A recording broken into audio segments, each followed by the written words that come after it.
Welcome to special post. ఇజ్రాయెల్తో ఉద్రిక్తతల అనంతరం ఇరాన్ సుప్రీం నాయకుడు ఆయతుల్లా అలీ ఖమేనీ చివరికి ప్రజల్లో కనిపించారు. శనివారం టెహ్రాన్లో నిర్వహించిన మొహరం మతపరమైన కార్యక్రమంలో ఆయన హాజరయ్యారు.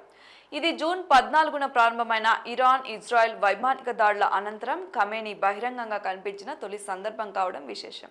అయితే గత 12 రోజులుగా ఖమేనీ కనిపించకపోవడంపై అంతర్జాతీయంగా అనేక ఊహాగానాలు వినిపించాయి.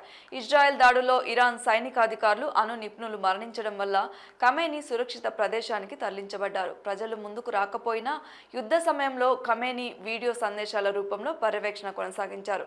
ఇక దీనికి అధికారికంగా ఫుటేజ్ కూడా విడుదల చేశారు. ఇరాన్ స్టేట్ టీవీ విడుదల చేసిన ఫుటేజ్లో ఖమేనీ సాంప్రదాయ నల్ల వస్త్రధారణలో భారీ జన సమూహం మధ్య ప్రవేశించిన దృశ్యాలు కనిపించాయి. ఈ కార్యక్రమం షియా ముస్లింల పవిత్ర అష్రా దినోత్సవం సందర్భంగా నిర్వహించబడింది.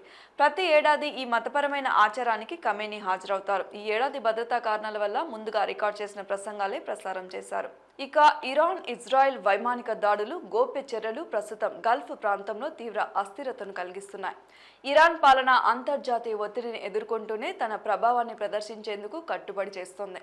ఖమేనీ ప్రజల్లో తిరిగి ప్రత్యక్షమవడం దేశ ఆత్మవిశ్వాసానికి సంకేతంగా అంతర్గతంగా భావిస్తున్నారు.